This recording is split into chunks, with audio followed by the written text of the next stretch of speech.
காஷ்மீர் ஒரு பார்டர், அவ்வளோதான். பட் என்ன கடல் எங்கே முடியுதோ அதான ஒரு எல்லை அப்படின்னு பார்த்தா கன்னியாகுமரி ஒரு எல்லை. சரிங்களா? பார்ப்போம். இந்தியாவின் தெற்கு எல்லையாக கன்னியாகுமரியில் திருவள்ளுவரின் சிலை தமிழக அரசால் நிறுவப்பட்டுள்ளது. விவேகானந்தர் பாறைக்கு எங்க அமைந்துள்ளது? விவேகானந்தர் பாறையில் அமைந்துள்ளது. சரிங்களா? கடல் நடுவே நீர் மட்டத்திலிருந்து 30 அடி உயரம். இங்கேருந்து 30 அடி நீர் மட்டத்திலிருந்து 30 அடி உயரத்தில். சரிங்களா? உயரப்பாறையின் மீது இச்சிலை அமைக்கப்பட்டுள்ளது. கிபி பொதுஆண்டு 1990ஆம் ஆண்டு இப்பணி தொடங்கியது. பொதுமக்கள் பார்வைக்காக 2000ஆம் ஆண்டு ஜனவரி. இப்போ 90 தொடங்கி 10 வருஷம் கேப். அது ஃபர்ஸ்ட் புரிஞ்சுங்க. எப்போ தொடங்கினாங்க? 1990 தொடங்கினாங்க.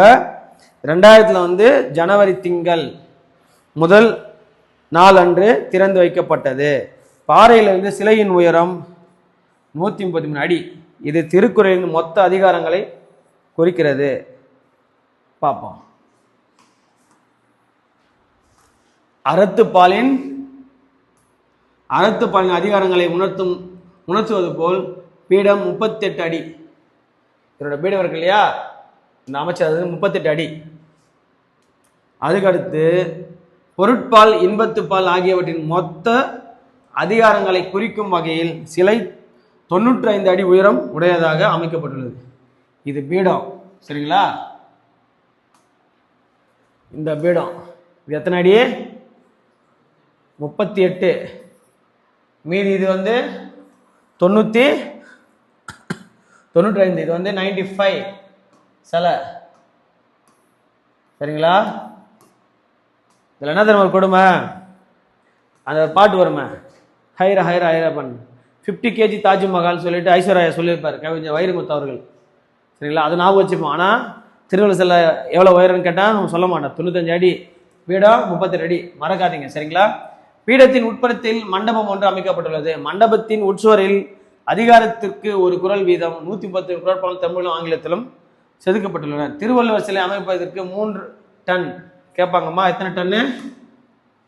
3 டன் முதல் 8 டன் வரை உள்ள எடை உள்ள 3600 கருங்கல் 3680 கருங்கல் பயன்படுத்தப்பட்டுள்ளன. திருவள்ளுவர் சிலை மொத்தம் 7000 டன் டோட்டலா. இது 7000 டன்னு. சரிங்களா? ஒரு டன்னு எத்தனை கிலோ? 1000 கிலோ ஒரு டன்னு. 7000 டன்னு பார்த்துங்க. அப்புறம் எவ்வளோ இருக்குன்னு சொல்லிட்டு. சரிங்களா?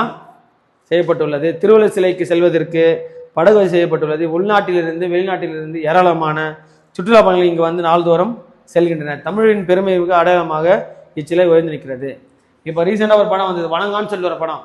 அந்த படத்தில் அந்த ஹீரோயின் சுற்றுலா பயணியாக இருப்பாங்க. அப்போ நிறைய விளக்கமாக சொல்லுவாங்க. அதனால அந்த மாதிரி சினிமா இது வரும். அந்த கிளிப்ஸும் பாருங்க, பார்த்தா அவங்களுக்கு புரியும். சரிங்களா? ஓகே.